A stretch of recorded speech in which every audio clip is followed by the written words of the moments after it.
Hi Snooker fans, that is Braithwaite and Emma Maflin here for snookerfans.co.uk. We are with the man behind the magic, Mr. Chris Henry himself, after James Cahill sensational 10-8 victory over Ronnie O'Sullivan in the first round of the World Championships.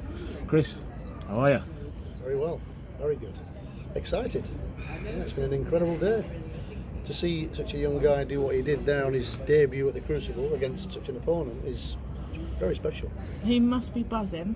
Have you seen him since? How's he feeling? I don't think he knows himself. Yeah. These sort of things don't sort of sink in straight away. I don't think he realises what the magnitude of what he's achieved has actually sunk in yet, and it probably won't for a while. He's excited. I think he's very happy with the way he dealt with the whole thing.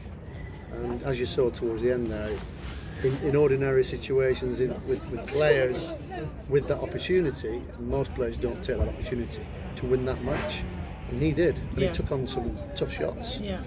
And he got over the line and looked strong, which is for him is fantastic. That really is a testament to his character and his temperament.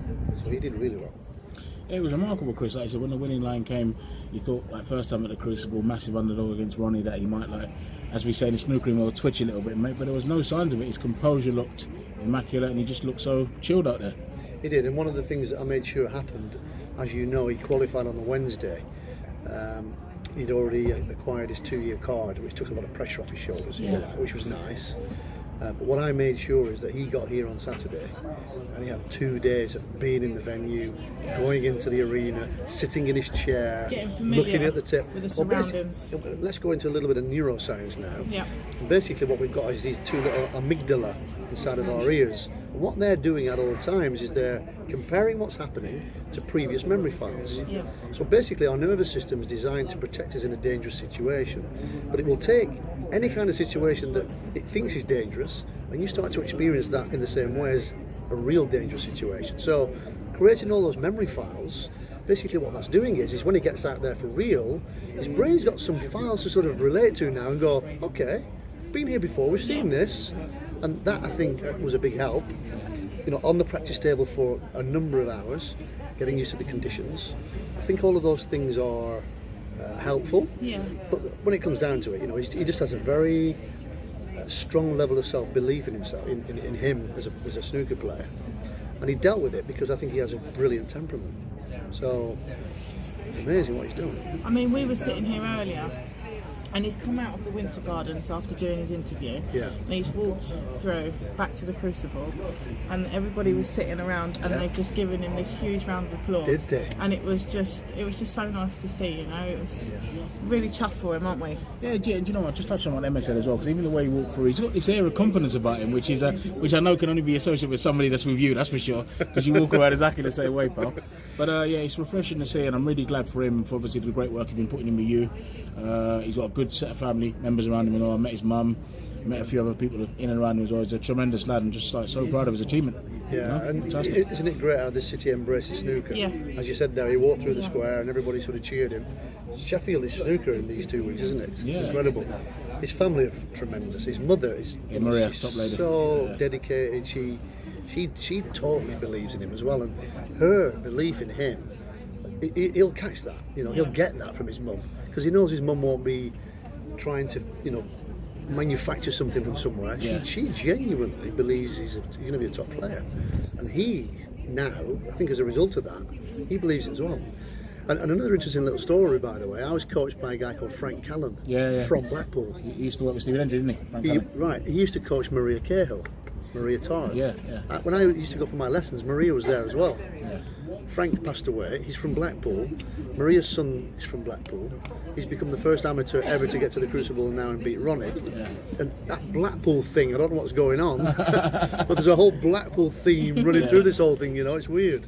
No, it's brilliant, Chris. But Chris, me and Emma just want to touch a little bit about what you do with the players as well, because you're very, very well respected in the world of snooker. But nothing but positive feedback from you. Yeah. Although I beg to differ. Only joking, Chris. You know, I think you're a legend, pal. I only like the truth, mate. But yeah, just want to know a little bit about what you. Obviously, not in depth because people have to pay for those services. Sure. But just a little bit about what you do with the players and your thoughts on the game, etc. Yeah. Well, let's look at James as an example. It's interesting. I was here last year at the Crucible, and James contacted me to want to get some lessons. So he actually came to Sheffield last year at one of the academies. Right. So one of the first things I look at, there's two sides to performance and sport. There's competence, having the ability to actually do something. Yeah. And then there's confidence to allow yourself to do what you're capable of doing. It's a double whammy. Yeah. And so what I've been doing this last 7-8 years is going into neuroscience and understanding how the brain works, where does belief come from, where did comfort zones come in, all these aspects of the brain and how we can actually develop the brain to be more comfortable in that kind of situation. But the first thing we work on is technical. Yeah. Can a player, for example at snooker, can a player strike that cue ball exactly where intended? Most players can't. And they're not aware of that. Yeah. So what actually starts to happen is a player that starts to apply an intentional side, they learn to aim to miss shots, to take into consideration that what we call cue ball deflection. Yeah. And it's very inconsistent, especially on these match cloths. So for me, what I'm looking for initially is, can the player strike the cue ball where intended? James couldn't. He was applying side spin and didn't realise it. So that was the first fix. That's the first 3-4 months. To rewire the brain to see that in a different way. Because we don't see with our eyes, we see with our visual cortex. And visuals start to become habitual, and sometimes habitually incorrect.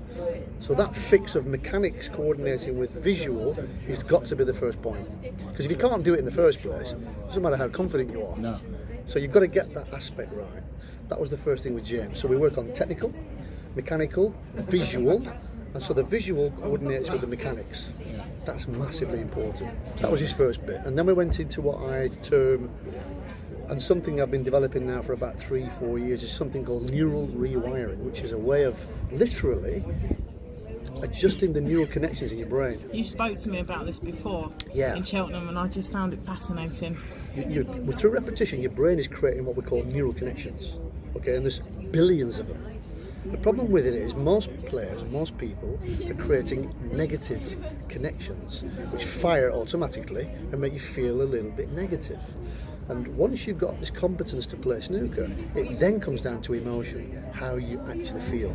If you're feeling comfortable, enjoying the moment, and all of those things, now you can play. If you're negative and feeling nervous and embarrassed, sometimes that comes in as well. It's difficult to perform. So it's a double whammy. It's an on-table job, but it's an also between the ears job as well. And that's what I think has been the biggest difference for me looking at the players. There's lots of great players out there, but can they actually do it when it really matters? Yeah. When that belief needs to be in place, to be able to genuinely think, I can do this. Not, I hope I can, but I don't really think I can. Big difference there. So there's some of the things that we work on. No, it's fantastic, and it's in depth as well. And people don't realise that side, how important the mental side of the game is. A lot of people, like just casuals, watch snooker on TV, see people potting balls and making breaks, but they don't know how much goes into it behind the scenes with this sort of thing of programming the mind to actually think and relay those thoughts on the table. It's an important aspect, and if you look at sometimes football matches, you see penalties being taken. Some of these professional footballers miss the target from such a short distance. Well, that can only be mental. Physically, they're not going to miss the target, are they? No. They've lost their confidence. They get muddled with their thoughts. They're now thinking about mostly what they don't want to happen. Don't miss this. Don't do this. When what they should be thinking about is, let's nail that. Think about what you want to happen, not what you don't want to happen. Because that's how your subconscious works. You feed it with what you want, and it goes ahead and produces it. But you've got to be very disciplined to keep on that track, which is what he did really well today, James. Unbelievable. Oh, it's phenomenal, pal. So, Chris, between now and James' next match, obviously keeping him calm and keeping his thoughts in the right place, pal. Keeping myself calm. Well, actually, what's the plans between now and then, pal?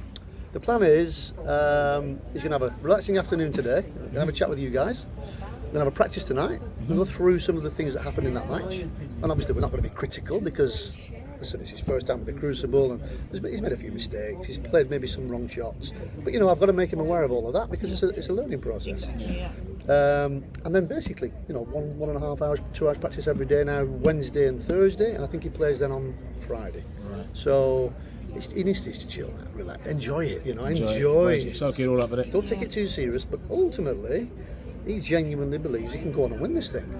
That Yes, might they- sound arrogant, but you have to have that level of belief Yeah. if you're going to be successful. Yeah. Well, like you said, all the greatest players in the world have that belief and that something instilled in winning will inside them. Do you know what I mean? That And you fire. Just, that Yeah, fire. as you You just always need it. call it, the fire. You need the fire in the belly. You You need need it. that desire, Yeah. the fire of desire. Yeah. Let's use that one, man. We'll combine the two. Oh, different class. Look, guys, we're not going to give you any more free tips from Chris. Like I said, It's always my pleasure. Chris is an absolute legend. We really appreciate his time. Yeah, thank you. And Pleasure. Chris, me and Emma want to wish James and you the best for the rest of the tournament. Thanks very much. Top man. Catch you soon. Cheers, Thank you. James. All the best.